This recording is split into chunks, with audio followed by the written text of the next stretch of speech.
How's it going, guys? I hope you guys are having a great week. So it is that time of the month again, guys. It is time to talk about some of the biggest games coming out this month. So here are the top 6 releases coming out in October 2021. Kicking us off at number 1 is Far Cry 6. This is the 6th game in the Far Cry series, developed by Ubisoft Toronto. Now, for those of you who don't know, Far Cry is one of Ubisoft's biggest open world sandbox type series, and they're back again with another installment in this franchise. Far Cry 6 is set on Yara, a fictional Caribbean island inspired heavily by Cuba. It is described by the developers as a tropical paradise frozen in time and is ruled as a fascist dictatorship by El Presidente Anton Castillo, portrayed by Giancarlo Esposito, who is raising his son Diego to follow in his rule.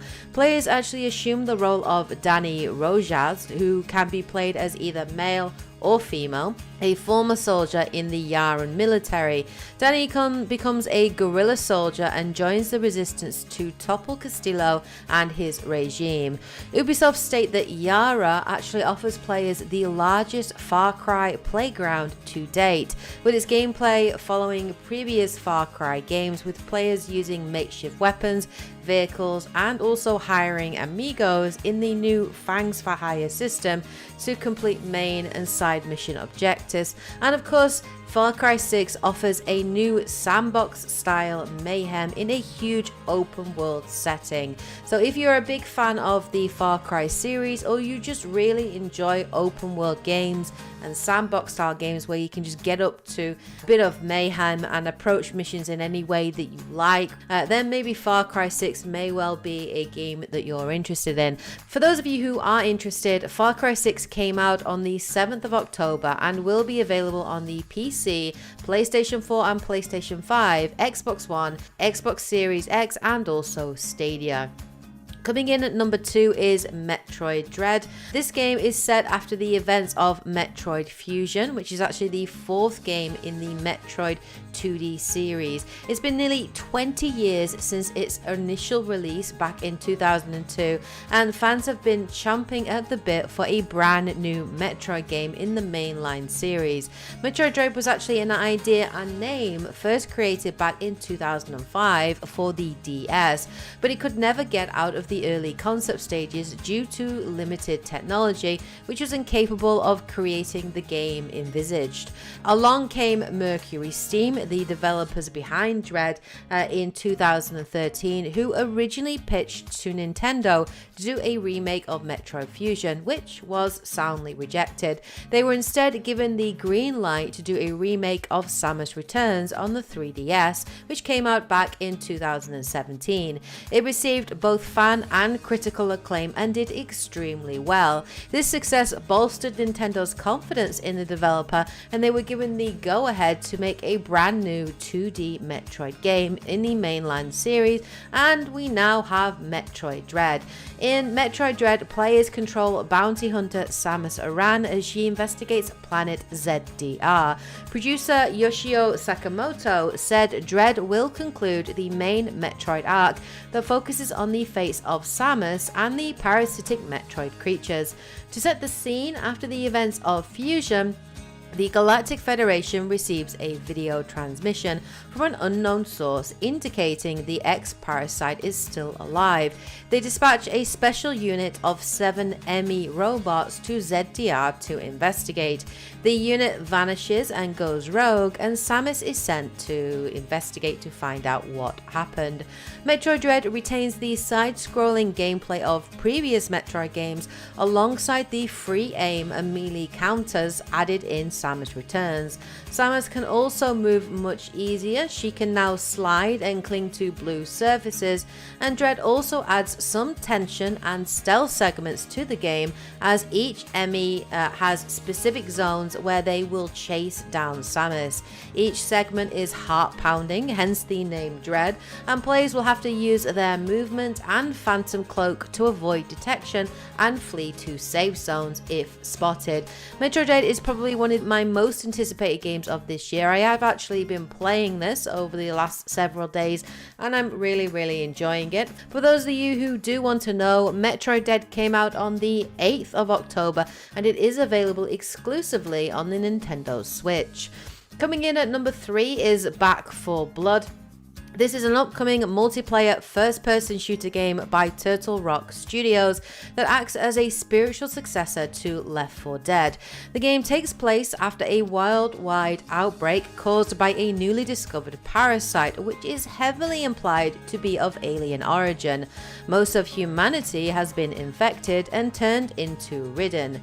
A group of veterans called the Cleaners come together to fight off the infected zombie horde, or the ridden. The Cleaners' names are Walker, Holly, Hoffman, Evangelo, Carly, Doc, Jim, and Mum. Each character has their own distinct personality and abilities, or buffs, similar to Left 4 Dead. The gameplay of Back 4 Blood is largely similar to Left 4 Dead, allowing players to play through the main story campaign in 4-player co-op, or tackle an 8-player multiplayer PvP match between 4 Cleaners and 4 Ridden.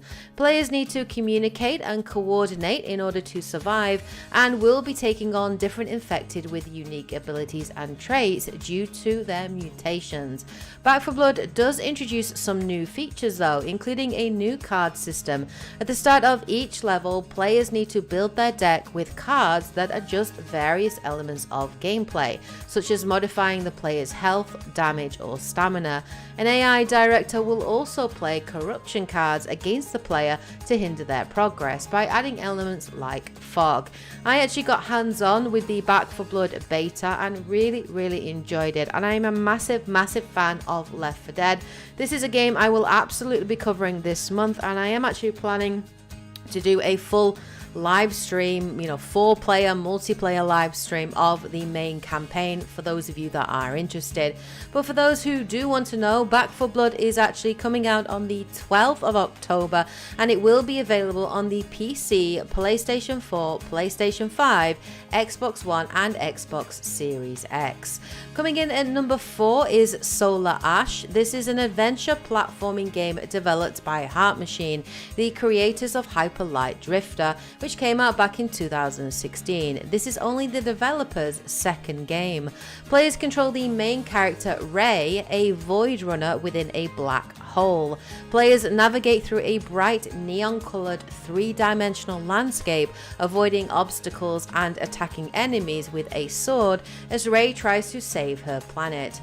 Heart Machine has said that the game focus is less about combat and more about movement. Solar Ash looks absolutely gorgeous. I love the art style and I'm very much interested in jumping in and checking it out. For those who are interested, Solar Ash is set for release on the 26th of October and it will be available on the PC, PlayStation 5 and PlayStation 4. Coming in at number 5 is Guardians of the Galaxy. This is an upcoming action-adventure game from Eidos Montreal. That's the team behind the Deus Ex series and also recently Shadow of the Tomb Raider. The story of the game takes place several years after a massive intergalactic war that left its mark on the galaxy. Exploiting the situation, the Guardians hope to make quick money. However, during one of their scams, they become embroiled in a gamble between 2 team members. Star-Lord and his team inadvertently cause a small accident, which quickly sets in motion a series of catastrophic events that threaten the peace of a fragile universe. In terms of gameplay, players assume control of Peter Quill, aka Star-Lord, from a third-person perspective. They can utilize Star-Lord's elemental guns to defeat enemies and fly using his jet boots. Other members of the Guardians are not directly playable and instead controlled by AI. However, players can issue commands to them during combat, with each member having a range of unique abilities and skills to select from. Minute-to-minute combat seems to emulate BioWare's Mass Effect system, with this also extending to the game's more RPG elements, offering dialogue trees and decision-making at key moments, which, while not changing the main story thread, does add flavor and a unique spin to each player's experience.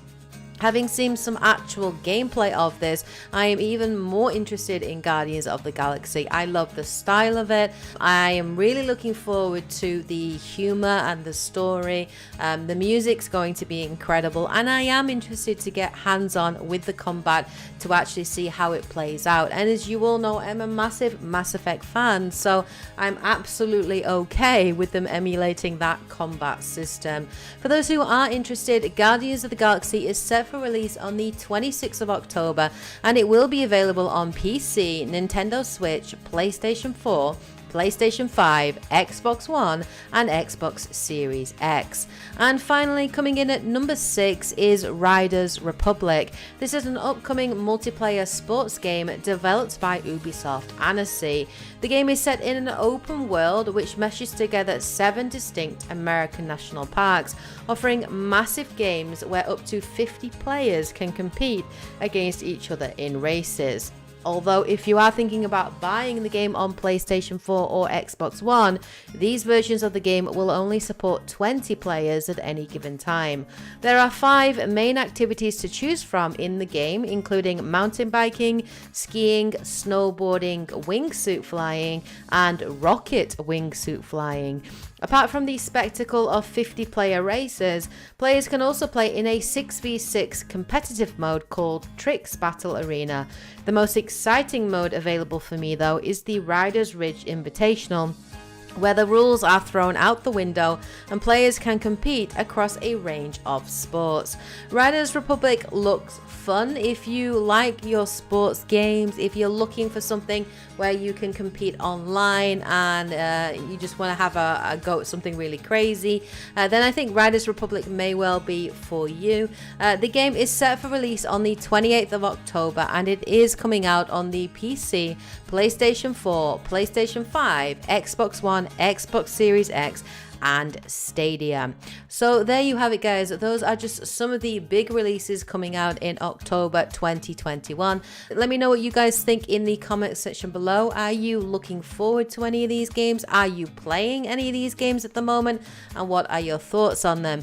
Are there any games that I missed on this list that you would include? Please share those in the comment section below. Hope you guys found this video useful and informative.